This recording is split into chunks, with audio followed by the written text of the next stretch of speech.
Welcome. Thank you for joining me on this journey exploring the fourth limb of our 8-limb practice, Pranayama.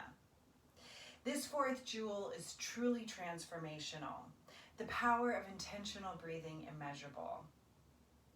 We'll begin by positioning the body to receive the optimum benefits of our pranayama. There's a couple different suggested positions. The first couple I'm going to offer are intermediate to more advanced. So I'll start with Ardha Padmasana, half lotus, or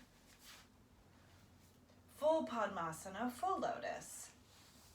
The other is Virasana, hero's pose. So if it's within your practice to sit for a period of time, mind you, in Virasana, you'll position yourself in this way. If you want to use a block, and that feels really good, this is really supportive and helps hold the spine long and keep an open heart. And ultimately, that's the goal. You want to just be able to hold your spine long and be able to open to grace, to have a full experience of this really enriching breathing exercise.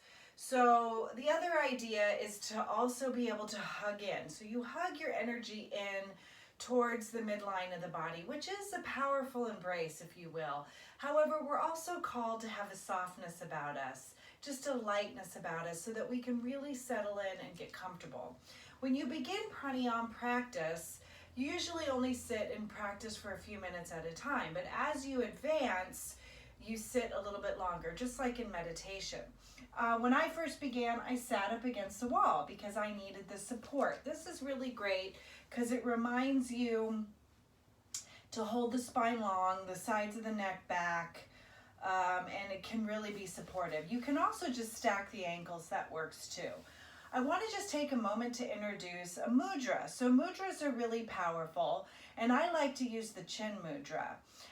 Chin is taken from the root word, the Sanskrit root word chit, which is consciousness.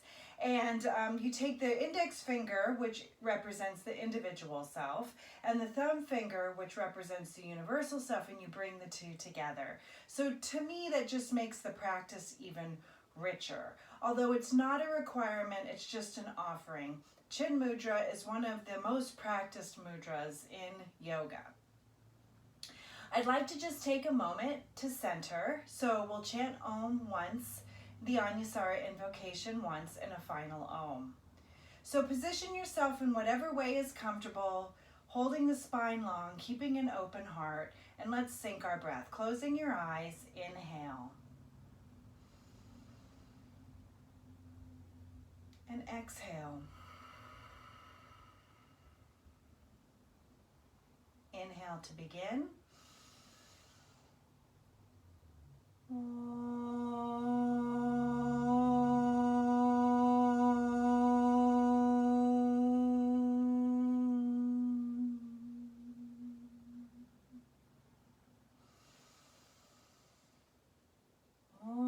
Namah Shivaya Gurave Satchidananda Murtaye Nishprapanchaya Shantaya Niralambaya Tejase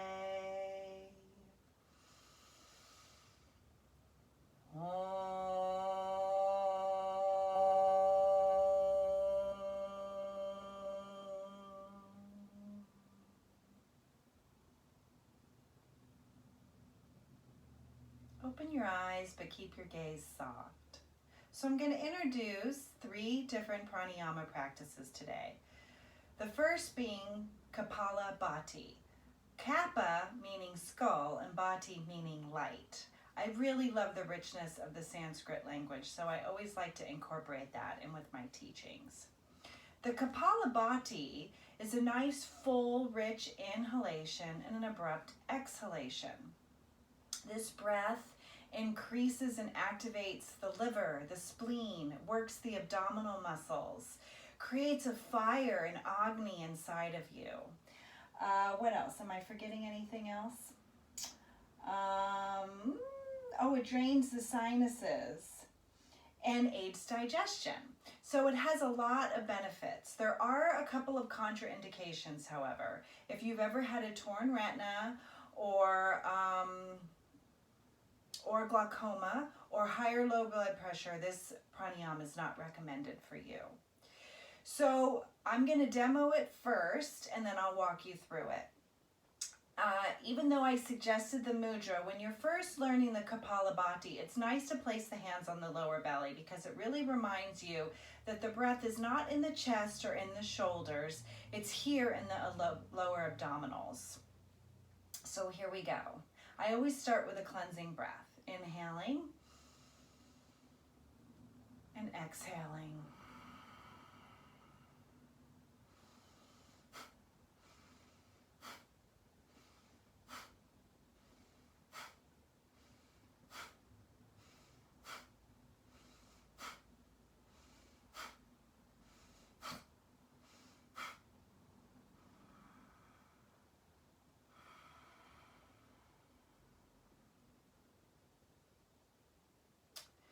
So we'll do 3 rounds of 10 to start, and then we'll check in and make sure you're not feeling lightheaded, dizzy. Taking a cleansing breath before and after the practice is always a good idea. Close your eyes and take an inhalation and an exhalation. Inhale, a nice full inhalation, an abrupt exhalation. Inhale, a nice full inhalation through the nose and an abrupt exhalation out the nose. And I will join you.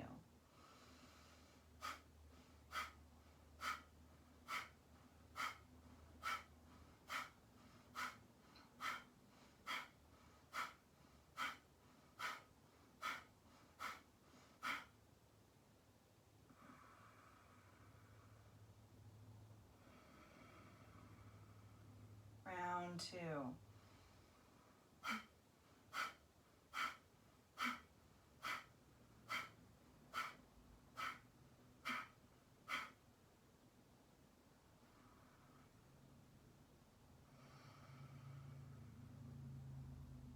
Round 3. Inhaling.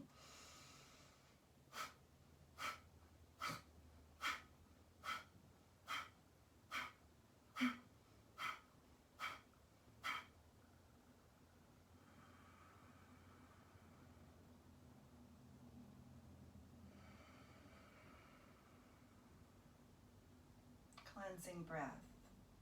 Open the eyes, and we'll have a brief Savasana so that you can fully experience the benefit of your pranayama practice. Coming to the center of your mat, bending both legs one at a time, lowering yourself down one elbow at a time, coming to a reclined position, and dropping into the stillness that pranayama encourages and leads up to and fully supports. Savasana.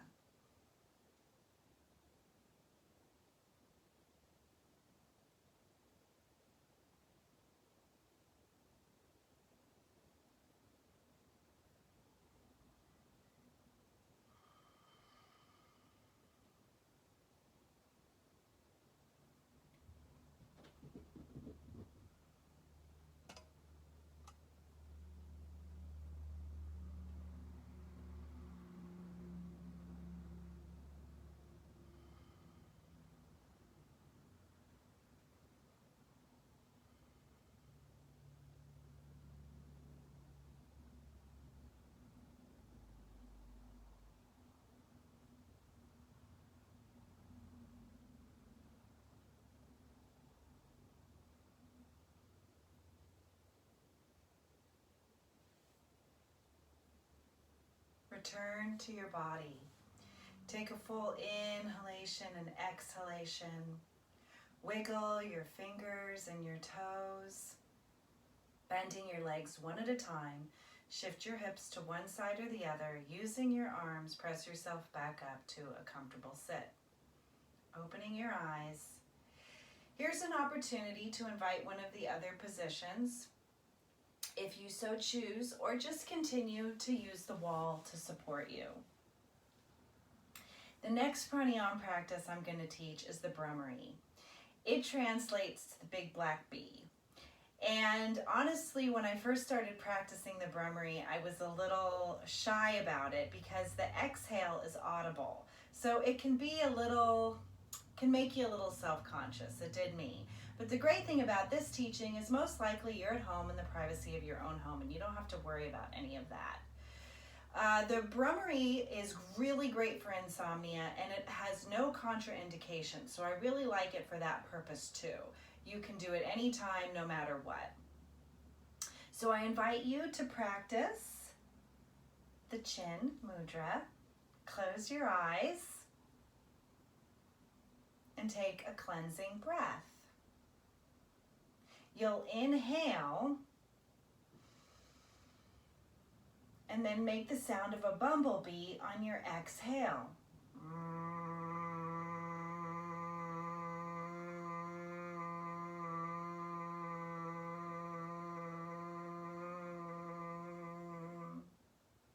Inhale.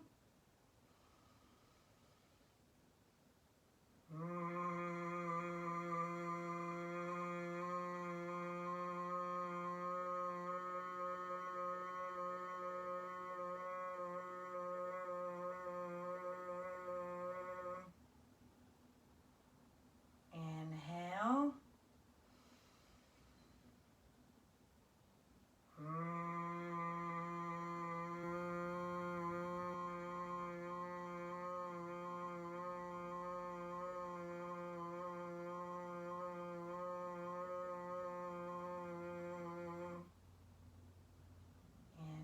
Inhale.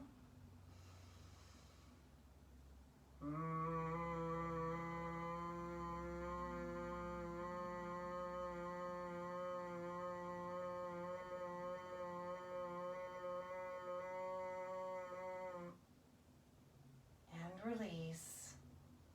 Taking an inhale and an exhale.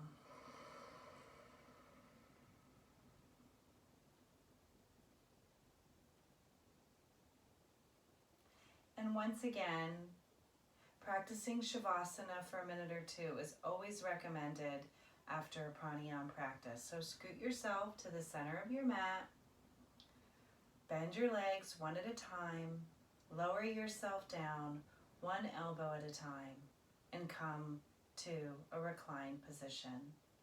Closing your eyes, allowing your feet to splay gently apart, your arms to settle in down at your sides. Reside within the stillness, the space in between the thoughts.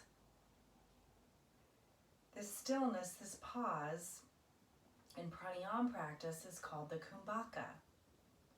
In the Bible, it's called Selah. We're taught in almost every spiritual text that this is where the relationship, the communion with you and your true nature, your highest self, happens. Savasana.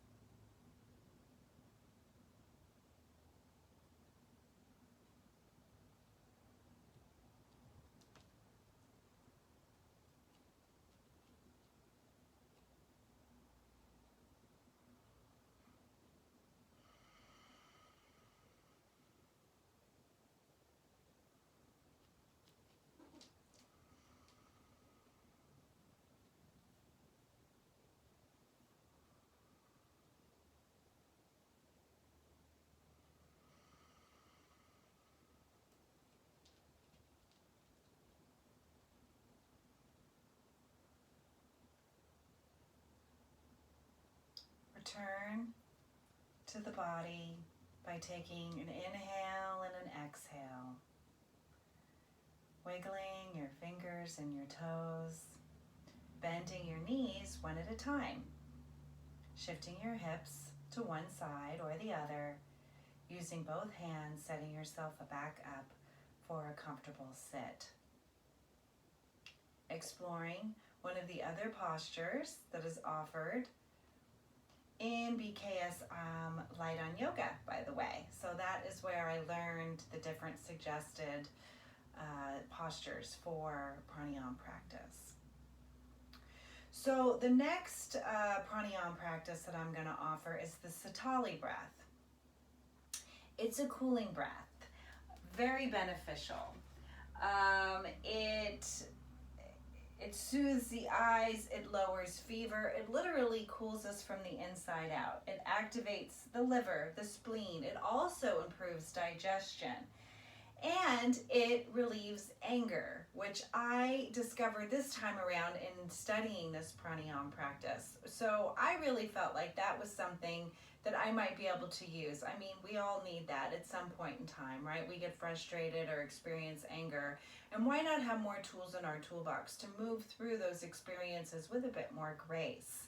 Another thing I found really interesting about the Sitali breath is it relieves thirst. So if you're really thirsty and you don't have access to water immediately, you have to wait a little while, you can do this practice and it subsides briefly until you're able to hydrate. So I thought that would be something worthwhile sharing.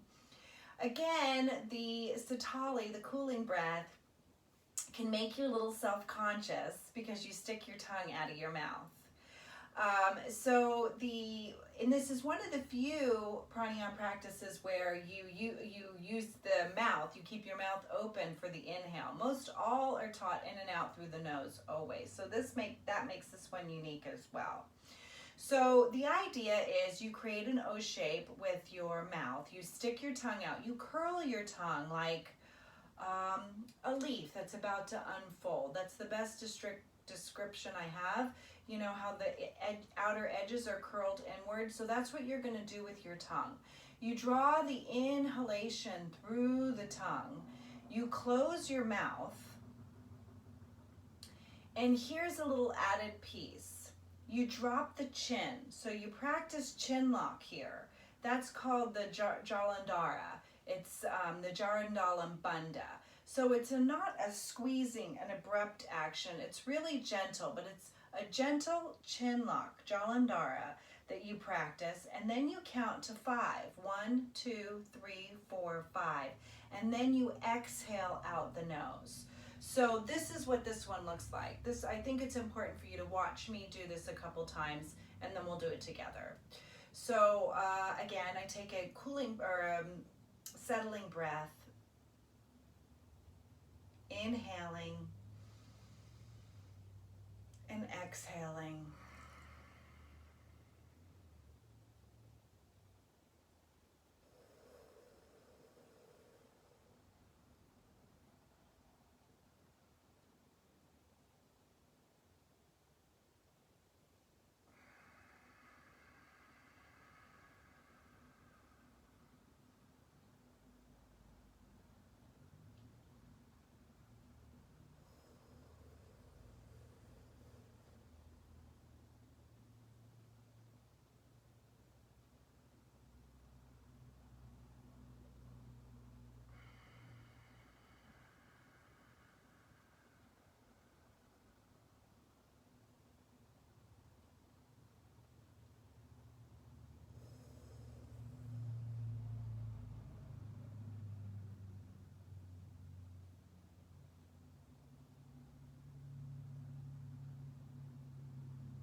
So let's give it a try.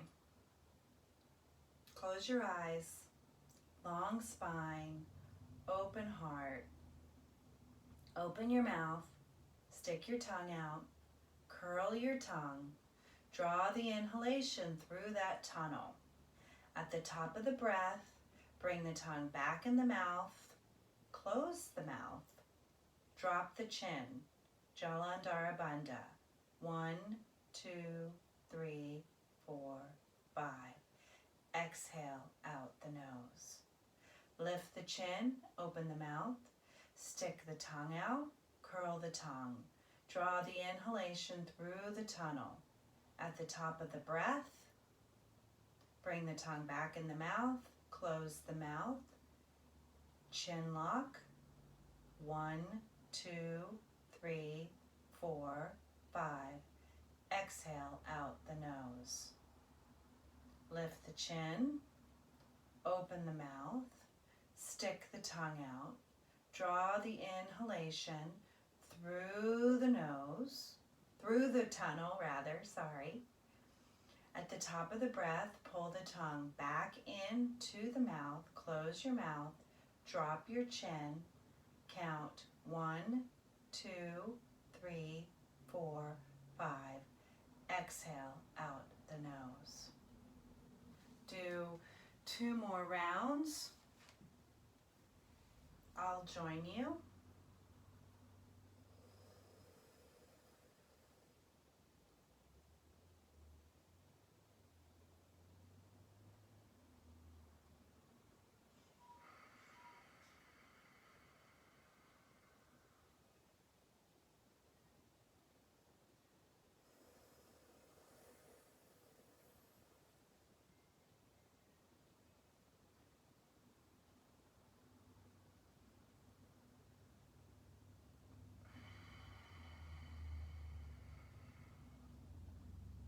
Lift the chin. Take a cleansing inhale and exhale. Opening your eyes but keeping your gaze soft. Bring yourself back to the center of the mat. Bending one leg at a time, placing your feet flat on the mat.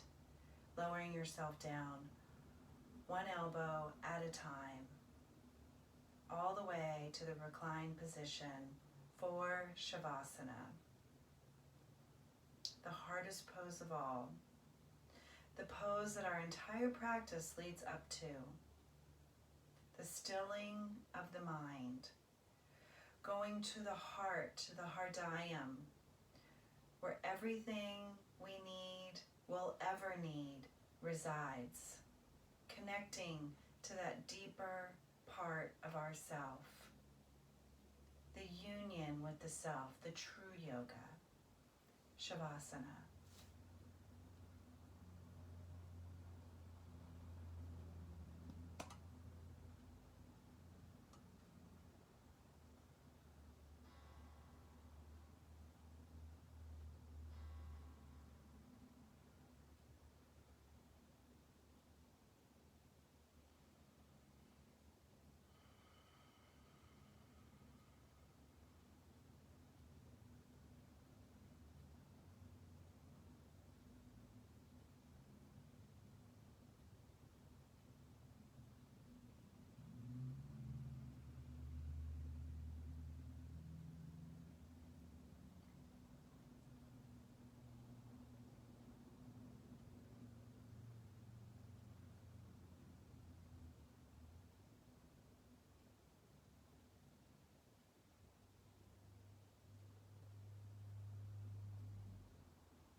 Return to the body, taking an inhale and an exhale.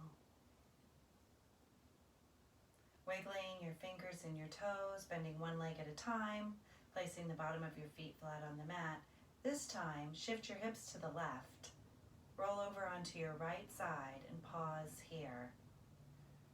Thanking yourself for being open to learning, to experiencing this beautiful fourth jewel. I thank you so much for sharing this time with me. Straighten your top left leg using both hands. Press yourself up to a comfortable sit. Opening your eyes.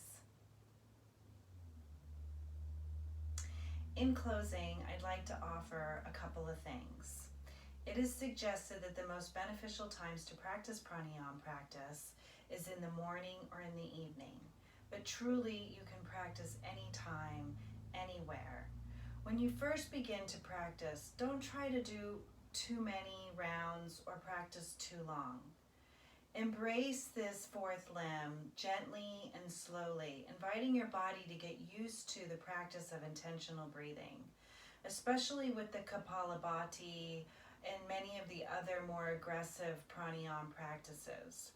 Always checking in with yourself, making sure that you're not getting lightheaded or short of breath. Just keep checking in and making sure that you are honoring your body and receiving the full benefit of this practice. Bringing your hands together in Anjali Mudra. Thank you so much for joining me today. I thank my teacher and my teacher's teachers. From the light in my heart, I bow to the light in yours. Namaste.